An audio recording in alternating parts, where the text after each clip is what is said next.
Viewers, आज के video में हम देखेंगे कक्षा 9वीं हिंदी विषय के अति महत्वपूर्ण प्रश्न जो कि आपकी अर्धवार्षिक परीक्षा और वार्षिक परीक्षा के लिए बहुत ही महत्वपूर्ण है। तो शुरू करते हैं। प्रश्न है, नई कविता की प्रमुख 2 विशेषताएं लिखिए। नई कविता की प्रमुख 2 विशेषता लिखिए। तो इसका उत्तर है, पहली विशेषता है यथार्थ का चित्रण और दूसरी है नए प्रतीक तथा नए भाषा शिल्प का प्रयोग।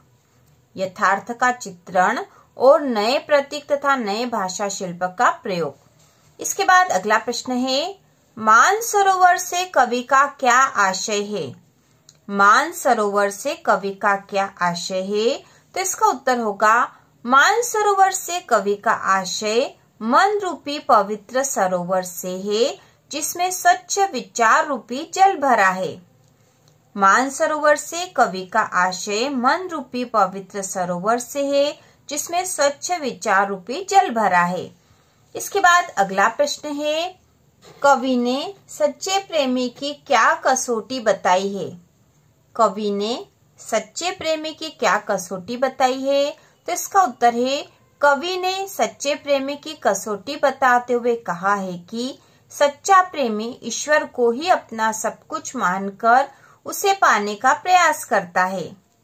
कवि ने सच्चे प्रेमी की कसौटी बताते हुए कहा है कि सच्चा प्रेमी ईश्वर को ही अपना सब कुछ मानकर उसे पाने का प्रयास करता है। इसके बाद अगला प्रश्न है, तीसरे दोहे में कवि ने किस प्रकार के ज्ञान को महत्व दिया है। या फिर प्रश्न ऐसा भी आ सकता है कि कबीरदास जी ने किस प्रकार के ज्ञान को महत्व दिया है। तो इसका उत्तर होगा, तीसरे दोहे में कवि ने सांप्रदायिकता एवं भेदभाव रहित सच्चे ज्ञान की प्राप्ति को महत्व दिया है। कवि ने सांप्रदायिकता एवं भेदभाव रहित सच्चे ज्ञान की प्राप्ति को महत्व दिया है। इसके बाद अगला प्रश्न है, इस संसार में सच्चा संत कौन कहलाता है। इस संसार में सच्चा संत कौन कहलाता है। तो इसका उत्तर है, इस संसार में सच्चा संत वही कहलाता है जो भेदभाव रहित, मोह माया से दूर व सच्चे भाव से प्रभु भक्ति में लीन रहता है। इस संसार में सच्चा संत वही कहलाता है जो भेदभाव रहित, मोह माया से दूर व सच्चे भाव से प्रभु भक्ति में लीन रहता है। इसके बाद अगला प्रश्न है, मनुष्य ईश्वर को कहाँ कहाँ ढूंढता है। मनुष्य ईश्वर को कहाँ कहाँ ढूंढता है।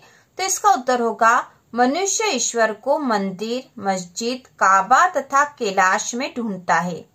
मनुष्य ईश्वर को मंदिर, मस्जिद, काबा तथा कैलाश में ढूंढता है। अगला प्रश्न है, कबीर ने ईश्वर प्राप्ति के लिए किन प्रचलित विश्वासों का खंडन किया है। तो इसका उत्तर है, कबीर ने ईश्वर प्राप्ति के लिए प्रचलित विश्वासों जैसे मंदिर मस्जिद जाना, पूजा पाठ करना, तीर्थ स्थलों पर जाना आदि का खंडन किया है। कबीर ने ईश्वर प्राप्ति के लिए प्रचलित विश्वासों जैसे मंदिर मस्जिद जाना, पूजा पाठ करना, तीर्थ स्थलों पर जाना आदि का खंडन किया है। इसके बाद अगला प्रश्न है, ब्रजभूमि के प्रति कवि का प्रेम किन किन रूपों में अभिव्यक्त हुआ है। ब्रजभूमि के प्रति कवि का प्रेम किन किन रूपों में अभिव्यक्त हुआ है। तो इसका उत्तर है, कवि को ब्रजभूमि से गहरा प्रेम है। वह हर जन्म में ब्रजभूमि में ही बने रहना चाहता है।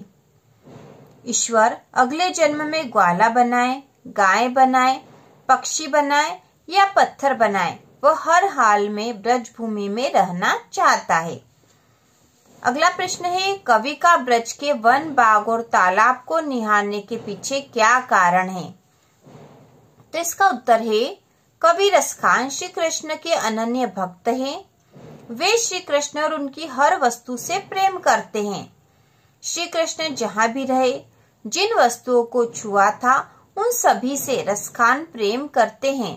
इसलिए रसखान ब्रज के वन, बाग और तालाब को प्रेम से निहारना चाहते हैं। एक बार फिर से देख लेंगे ताकि हमें अच्छे से याद हो जाए। यह कवि रसखान श्री कृष्ण के अनन्य भक्त हैं। वे श्री कृष्ण और उनकी हर वस्तु से प्रेम करते हैं। श्री कृष्ण जहाँ भी रहे, जिन वस्तुओं को छुआ था उन सभी से रसखान प्रेम करते हैं, इसलिए रसखान ब्रज के वन, बाग और तालाब को प्रेम से निहारना चाहते हैं। इसके बाद अगला प्रश्न है, किस शासन की तुलना तम के प्रभाव से की गई है? किस शासन की तुलना तम के प्रभाव से की गई है? तो यहाँ तम का अर्थ होता अंधकार, तो इसका उत्तर है अंग्रेजी शासन की तुलना तम के प्रभाव से की गई है, क्योंकि वे भारतीयों के साथ अन्यायपूर्ण व्यवहार करते थे। अंग्रेजी शासन की तुलना तम के प्रभाव से की गई है, क्योंकि वे भारतीयों के साथ अन्यायपूर्ण व्यवहार करते थे। इसके बाद अगला प्रश्न है, अर्धरात्रि में कोयल की चीख से कवि को क्या अंदेशा था? अर्धरात्रि में कोयल की चीख से कवि को क्या अंदेशा था? तो इसका उत्तर है कवि को अंदेशा था कि कोयल या तो कोई विशेष संदेश लेकर आई है, या फिर उसने देश में दावानल की तरह फैल रही क्रांति की ज्वाला को देख लिया है, जिसे वह सबको बताना चाहती है। तो यहाँ दावानल जो लिखा है इसका अर्थ होता है जंगल की आग। तो फिर से इसका उत्तर एक बार देख लेंगे और समझ भी लेंगे। अर्धरात्रि में कोयल की चीख से कवि को क्या अंदेशा था या क्या संदेह था? तो इसका उत्तर है कि कवि को अंदेशा था कि कोयल या तो कोई विशेष संदेश लेकर आई है, या फिर उसने देश में दावानल की तरफ फैल रही क्रांति की ज्वाला को देख लिया है, जिसे वह सबको बताना चाहती है। इसके बाद अगला प्रश्न है, कवि ने गांव को हरता जनमन क्यों कहा है? कवि ने गांव को हरता जनमन क्यों कहा है? तो इसका उत्तर है कवि ने गांव को हरता जनमन कहा है, क्योंकि गांव की प्राकृतिक सुंदरता हर किसी का ध्यान अपनी ओर आकर्षित करती है।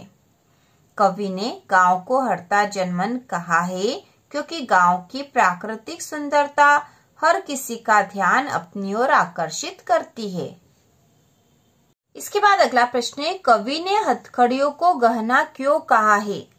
कवि ने हथकड़ियों को गहना क्यों कहा है?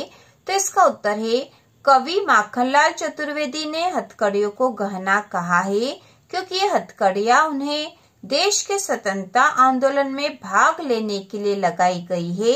ये उनके लिए सम्मान का रूप है। कवि माखनलाल चतुर्वेदी ने हथकड़ियों को गहना कहा है, क्योंकि ये हथकड़ियां उन्हें देश के स्वतंत्रता आंदोलन में भाग लेने के लिए लगाई गई है। ये उनके लिए सम्मान का रूप है। इसके बाद अगला प्रश्न है, कबीरदास के भाव सौंदर्य की दो विशेषताएं लिखिए। कबीरदास के भाव सौंदर्य की दो विशेषताएं लिखिए।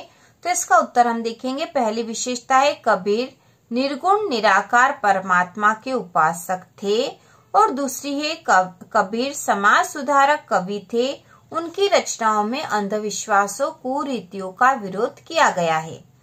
फिर से एक बार देख लेंगे। तो प्रश्न था कि कबीरदास के भाव सौंदर्य की दो विशेषताएं लिखिए। तो हम उत्तर लिखेंगे। पहली विशेषता कबीर निर्गुण निराकार परमात्मा के उपासक थे, और दूसरी है कबीर समाज सुधारक कवि थे। उनकी रचनाओं में अंधविश्वासों, कुरीतियों का विरोध किया गया है। इसके बाद अगला प्रश्न है, कवि रसखान के शिल्प सौंदर्य की दो विशेषताएं लिखिए। कवि रसखान के शिल्प सौंदर्य की दो विशेषताएं लिखिए। तो इसका उत्तर हम लिखेंगे। पहली विशेषता होगी रसखान की रचनाओं में शुद्ध ब्रजभाषा का प्रयोग हुआ है, और दूसरी है रसखान का प्रिय छंद सवैया है। फिर से देख लेंगे। पहली है रसखान की रचनाओं में शुद्ध ब्रजभाषा का प्रयोग हुआ है, और दूसरी है रसखान का प्रिय छंद सवैया है। तो इस प्रकार से हमने कक्षा 9वीं हिंदी विषय के अति महत्वपूर्ण प्रश्न देख लिए हैं, जो कि आपकी अर्धवार्षिक परीक्षा के लिए और इसके साथ साथ वार्षिक परीक्षा के लिए बहुत ही महत्वपूर्ण है। आपको याद कर लेना चाहिए। तो इसी प्रकार के और वीडियो देखने के लिए, कक्षा 9वीं की संपूर्ण तैयारी के लिए चैनल को सब्सक्राइब कीजिए।